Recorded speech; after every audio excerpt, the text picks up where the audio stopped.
저는 아동부를 담당하고 있는 안지혜 전도사입니다.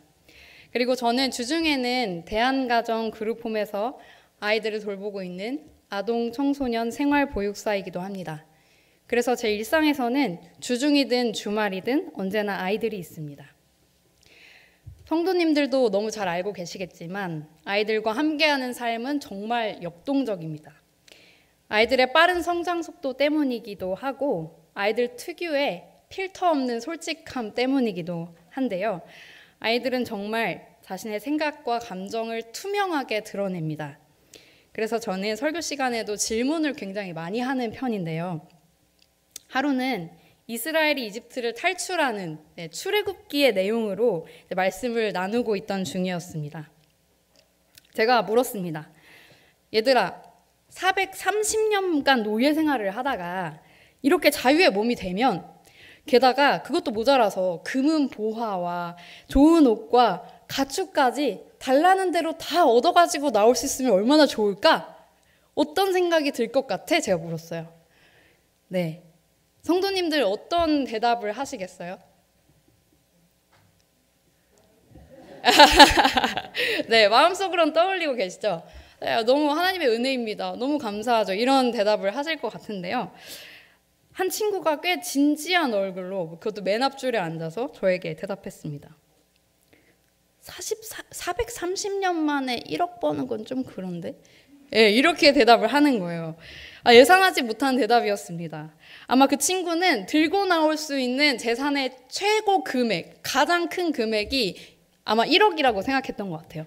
그래서 430년간 노예 생활을 하고 단돈 1억을 받아온다? 이건 수지타산에 받지 않다라고 생각한 것 같아요. 너무 신선하고 솔직한 대답이라서 제가 종종 떠올 때마다 웃는 대답입니다.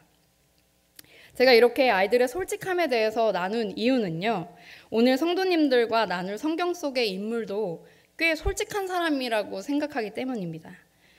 그런데 애석하게도 이 인물의 이름에는 언제나 불명예스러운 수식어가 붙습니다. 바로 의심 많은이라는 수식어입니다. 누구일까요? 네, 맞습니다. 바로 디두모라고 불리는 도마입니다. 도마의 이야기는 오늘 본문 외에 요한복음에서 2번 정도 더 등장합니다. 한 번은 나사로가 죽었을 때, 그리고 다른 한 번은 예수님께서 유월절 식사 후 고별의 말씀을 전하실 때인데요. 요한복음 11장 나사로가 죽었을 때의 이야기를 먼저 살펴보겠습니다. 요한복음에서 묘사하고 있는 예수님은 다른 복음서들에 비해서 유난히 요즘 사람들의 말로는 노빠꾸라고 하죠. 네, 타협이 없어 보입니다. 예수님을 따르는 사람들만큼이나 예수님을 잡으려 하는 사람들이 많아 보이는데도 예수님은 자신이 하나님 아버지로부터 온 구원자이며 심판하는 권한을 가지고 있다고 주저없이 밝히셨습니다. 이에 유대인들은 논쟁했고 귀신 들렸다고 했고 함정을 팠고 돌로 치려 했고 마침내 신성모독이라는 죄명을 씌우려고 했습니다. 이런 긴박한 상황 끝에 예수님은 예루살렘을 떠나서 요한에게 세례를 받으셨던 그곳으로 벗어나 계셨습니다. 바로 이런 시점에 예수님의 사랑하는 친구 나사로가 병들었다는 소식을 듣게 되었습니다. 근데 문제는 나사로의 집이 예루살렘에서 3km 정도밖에 떨어지지 않은 베다니에 있다는 것이었습니다. 다시 예루살렘 가까이로 가야 하는 여정이었던 거죠. 제자들은 두려웠습니다. 좀 전에도 돌을 맞을 뻔했는데 다시 그리로 가시려고 하는 겁니까? 하고 만류했습니다. 그때 도마가 다른 제자들에게 이렇게 말합니다. 요한복음 11장 16절입니다. 함께 읽을까요? 시작. 디두모라고도 하는 도마가 다른 제자들에게 말하되 우리도 주와 함께 죽으러 가자 하니라. 아멘. 우리도 주와 함께 죽으러 가자. 이런 뜻이겠죠. 그래, 유대로 돌아가면 돌 맞아 죽을지도 모르겠지만 죽어도 주님과 같이 죽자. 네, 여러분이 어려움에 처했을 때 누군가 그래, 우리 죽어도 같이 죽자. 내가 네 옆에 있을게. 라고 말해준다면 어떤 마음이 들지 우리는 금세 떠올릴 수 있습니다. 좀 무모하고 어리석은 선택일지라도 그 의리와 충성에 감동하지 않겠습니까? 그리고 한편으로는 이 대답은 현실적인 면도 있는 대답입니다.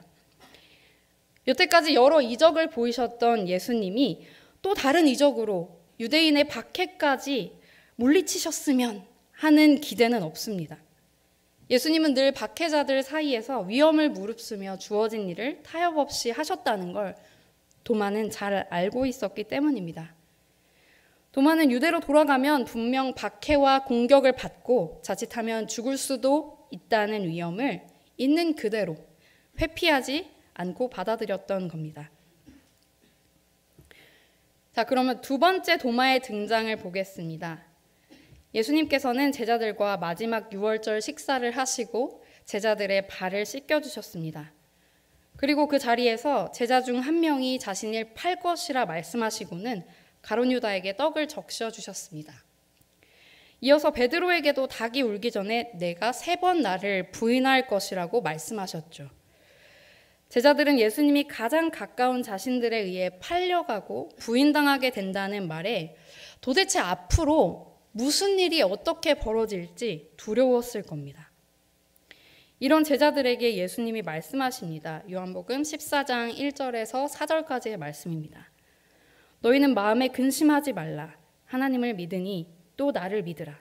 내 아버지 집에 거할 곳이 많도다. 그렇지 않으면 너희에게 일렀으리라.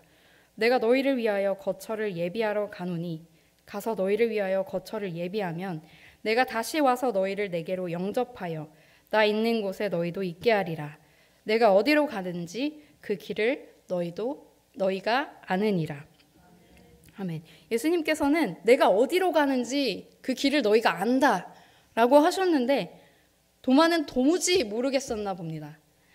사실 도마뿐 아니라 그 자리에 함께했던 제자들은 거의 예수님의 말씀을 이해하지 못했던 것 같아요. 도마의 질문에서 내가 아니라 우리가 알지 못하겠다고 말한 걸 보면 말입니다. 14장 5절을 함께 읽겠습니다. 도마가 이르되 주여 주께서 어디로 가시는지 우리가 알지 못하거늘 그 길을 어찌 알겠사옵나이까. 아멘. 네, 가시는 곳이 어딘지도 모르겠는데 그 길은 제가 어떻게 압니까? 라는 이 도마의 질문에 솔직함이 묻어납니다. 도마의 질문 덕분에 2000년도 더 지난 오늘 아버지께 나아가는 그 길이 예수 그리스도라는 것을 우리도 명확하게 알게 되었으니 그 솔직함에 고마운 마음마저 듭니다. 어떠신가요?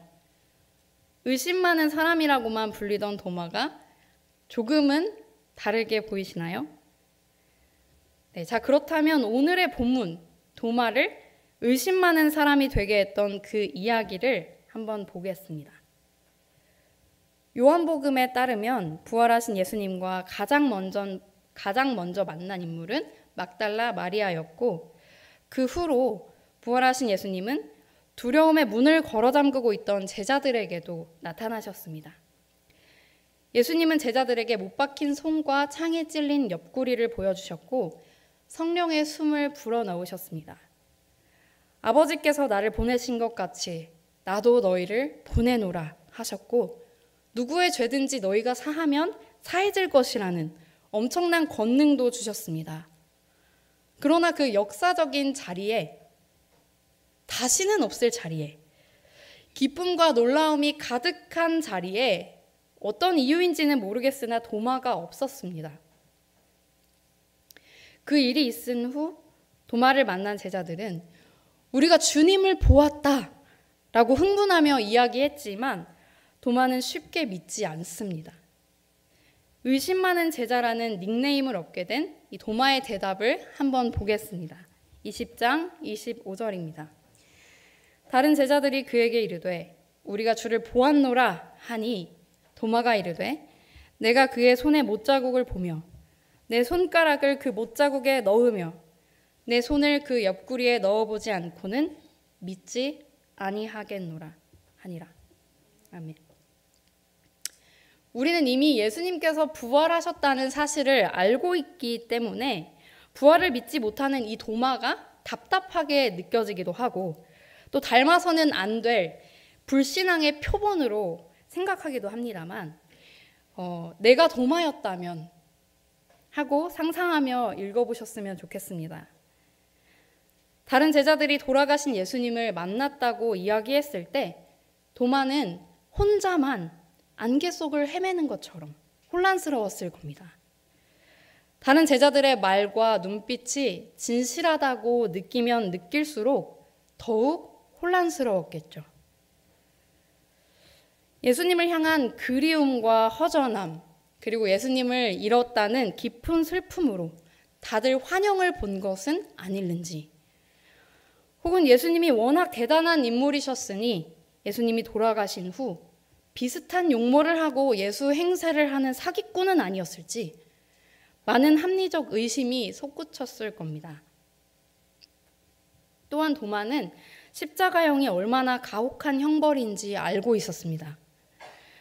십자가형을 받은 죄수는 채찍과 매질로 이미 심한 출혈과 탈수와 타박상을 겪고 못질로 십자가에 매달리게 되었을 때는 근육 경련과 질식으로 금세 혼수 상태에 빠지게 되어서 얼마 가지 못해 사망하게 된다는 것. 게다가 죄인을 십자가에서 내릴 때는 정강이 뼈를 부러뜨려서 완전히 죽었는지 확인까지 했기 때문에 도무지 살아서는 십자가에서 내려올 수 없을 뿐더러 예수님은 이미 다리뼈를 꺾어 확인하지 않아도 될 정도로 숨지신 상태였다는 것. 사망 후 예수님의 시신은 아리마대 요셉이 마련해준 무덤에 안장되었다는 것까지 도마는 예수님의 그 모든 죽음의 과정을 너무 잘 알고 있었습니다. 이 정도만 생각해 보더라도 저는 도마가 다른 제자들에 비해서 또는 우리에 비해서 특별히 의심이 많다는 생각이 들지 않습니다. 오히려 다른 제자들의 말을 쉽게 믿는 게 더 이상하지 않을까라는 생각이 듭니다. 그러나 이렇게 도마의 의심에 공감이 간다 하더라도 우리는 여전히 도마의 말을 긍정적으로 받아들이기는 좀 어렵습니다. 왜냐하면 믿고 싶은데 도저히 못 믿겠다가 아니라 저는 아침 드라마에 자주 나오는 대사죠. 내 눈에 흙이 들어가기 전까지는 이런 대사 나오잖아요. 그런 것처럼 내 눈으로 직접 보기 전까지는 그리고 내 손으로 직접 만져보기 전까지는 그리고 못 믿겠다가 아니라 안 믿겠다라는 도마의 표현 때문인데요. 여기에는 믿고 싶다는 의지보다는 믿지 않겠다는 의지가 더 강하게 나타나 있는 것 같습니다. 무엇을 믿지 않겠다는 것입니까? 제자들이 얼마 전 만난 그 예수님, 얼마 전 만났다고 이야기를 들은 그 예수님이 내가 알던 그 예수님과 같은 분이라는 것을 믿지 않겠다는 겁니다. 어떻게 되기 전까지는요? 내가 직접 그 손을 보고 내 손가락을 그 못자국에 넣고 그 옆구리에 내 손을 넣어보기 전까지는 말입니다. 이런 도마의 표현 방식 때문에 의심에는 공감이 간다 하더라도 사실 좀 여전히 도전적으로 들립니다. 그렇다면 조금만 더 생각을 해볼까요? 도마의 마음은 어땠을까? 전에 이야기했듯이 주와 함께 죽으러 가자라고 말했던 도마입니다. 부활하신 주님을 만났다는 다른 제자들의 말을 그 누구보다 도마가 믿고 싶지 않았을까요? 그게 사실이기를 너무 바라지 않았을까요? 주와 함께 죽으러 가자라고 말할 만큼 사랑했던 주님이 그렇게 참혹하고 허망하게 돌아가셨다는 것을 도마도 부정하고 싶지 않았을까요? 도마의 이 마음을 깊이 느끼다 보면 불신이라고 규명돼 버린 이 도마의 강경한 말 속에서 오히려 예수님을 향한 여전한 마음을 발견할 수 있습니다. 죽음과 부활 사이, 합리적 의심과 혼란이 쓰나미처럼 몰려오는 상황에서도 도마가 붙들 수 있는 단 한 가지의 사실은 이것이었습니다. 내가 3년간 함께했던, 십자가에 못 박혀 죽으신 그 예수님만이 내 주님이시다. 내 손을 그 못자국과 그 창자국에 넣어보지 않고는 믿지 않겠다 라는 말이 오히려 저는 인간의 한계 안에서 보일 수 있는 최대치의 솔직한 믿음이라고 생각합니다. 자신이 목격한 확실한 죽음과 아직 목격하지 못한 불확실한 부활 사이에서 도마는 내가 경험했고 믿어왔던 예수님마저 잃어버리지 않으려고 애쓰고 있습니다. 그리고 도마의 이 말은 예수님과의 직접적인 만남이 아닌 다른 것으로는 쉽게 자신의 의심과 혼란을 잠재우지 않겠다는 의지의 표현이기도 합니다. 도마의 이 말 이후로 여드레. 저희가 날짜를 세는 방식으로는 딱 일주일이 지난 일요일에 예수님은 거짓말처럼 도마의 눈앞에 나타나 샬롬의 인사를 전하셨습니다. 그리고 정확히 도마가 했던 말에 대한 대답을 하셨습니다. 너의 손가락을 이리 내밀어 내 손을 보고 너의 손을 내밀어 내 옆구리에 넣어보라. 그리하여 믿음 없는 자가 되지 말고 믿는 자가 되라. 초기의 전승은 도마가 정말로 예수님의 손과 옆구리를 만졌다고 전하고 있습니다. 도마에게 새로운 차원이 열리는 순간이었습니다. 부활하신 예수님을 만나 그 못자국과 창자국에 자신의 손을 대는 순간 성난 파도와 같았던 혼란과 의심은 더 깊은 차원의 믿음으로 변했습니다. 내가 알아왔던 그 예수님, 3년간 함께했던 나사렛 예수로부터 부활하신 예수 그리스도로 삶과 죽음의 한계를 초월한 하나님으로 도마의 경험이 확장되는 순간이었습니다. 그리고 영혼 깊은 곳에서부터 흘러나온 엄청난 고백을 드리게 됩니다. 나의 주님이시요 나의 하나님이시니이다. 이것이 도마가 주님께 받은 복이었습니다. 끝내 만나게 된 복. 그래서 결국 믿게 된 복 말입니다. 예수님은 도마의 고백에 대답하십니다. 너는 나를 본고로 믿느냐? 보지 못하고 믿는 자들은 복되도다. 우리에게 참 위로가 되는 말씀이죠. 그리고 한편으로는 이 예수님의 말씀 때문에 우리는 보고 믿는 것보다 보지 않고 믿는 믿음이 더 좋은 믿음이라고 생각합니다. 우리가 자주 빠지는 착각도 바로 여기 있습니다. 예수님을 보지 못한 우리 자신에 대한 낙관적인 평가 말입니다. 그러나 무엇이 더 나은 믿음인가? 이것보다 더 중요한 것은 믿느냐는 것입니다. 예수님은 보지 못한 자가 복되다고 하시지 않았습니다. 보지 못하고 믿는 자가 복되다고 하셨습니다. 보지 못한 자에는 우리 모두가 포함됩니다만 보지 못하고 믿는 자라고 한다면 우리 모두가 포함될 수 있을까요? 그렇습니다.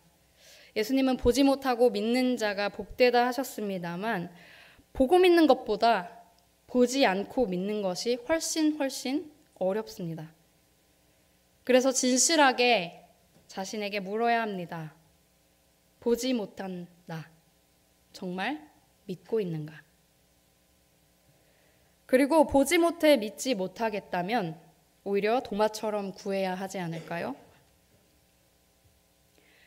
만약 우리 삶에 부활하신 예수님과의 만남이 없다면 어떤 일이 벌어질까요? 놀랍게도 우리를 둘러싼 환경에는 아무런 일도 일어나지 않을 것입니다. 엊그제 같던 어제 같은 오늘. 그러나 우리 자신에게는 어떤 일이 일어날까요? 부활하신 예수님과의 만남이 없다면, 혹은 이 만남이 옛날 일이 되어버렸다면 우리의 신앙은 점점 피상적이 되어갈 것입니다. 이 만남이 없다면 사랑과 은혜는 추상적인 미사여구가 되어갈 것입니다. 이 만남이 없다면 다른 종교와의 차이점을 점점 찾기 어려워질 것입니다. 이 만남이 없다면 관습과 전통과 조직이라는 껍데기만 남게 될 것입니다. 이 만남이 없다면 탈종교화와 물질주의와 넘치는 자기 사랑으로 가득한 세상에서 자기를 부인하고 자기 십자가를 지을 수 없을 것입니다. 그렇게 된다면 생명의 냄새가 나지 않는 교회를 세상이 더 먼저 알아볼 것입니다. 어느 날 밤에 저는 그룹홈에서 아이들을 재우고 있었습니다. 커튼을 치고 불을 끈 깜깜한 방에서 아이들은 꼼지락거리면서 떠들고 있었습니다.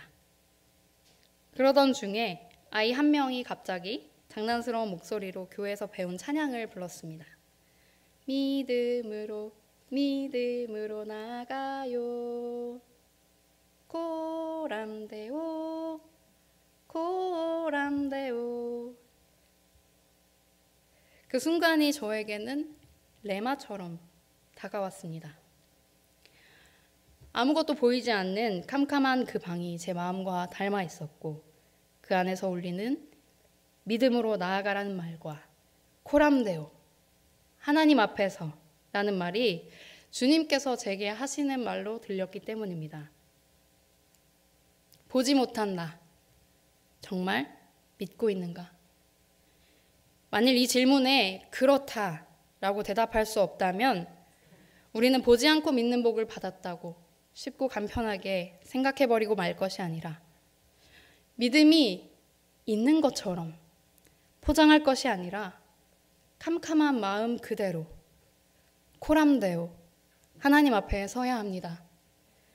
삶의 여러 질곡마다 주님을 경험했으나 새로운 상황과 의심에 부닥쳤을 때 도마처럼 나의 한계와 경험을 뛰어넘지 못한다는 것을 하나님 앞에 겸손하게 고백합시다. 그래서 자주 캄캄한 마음이 되곤 한다고 솔직히 고백합시다. 그리고 거기서 멈추지 않고 도마가 받은 복을 구합시다. 도마처럼 치열하게 혼란과 의심의 파도를 정면으로 맞으며 부활하신 주님 만나기를 구합시다.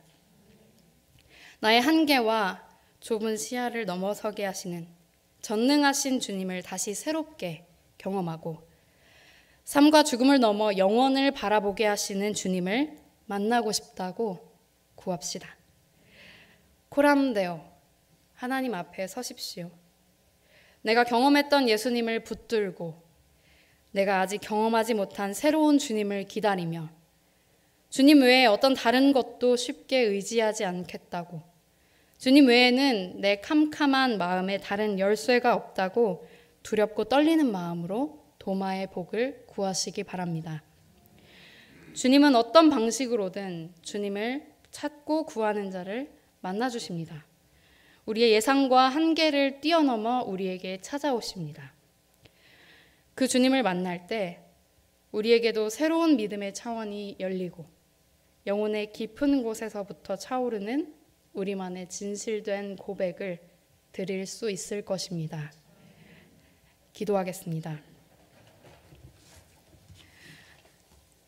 주님, 도마가 구했던 것처럼 우리도 부활하신 주님의 얼굴을 구합니다. 너의 손을 내 손과 옆구리에 넣어보라.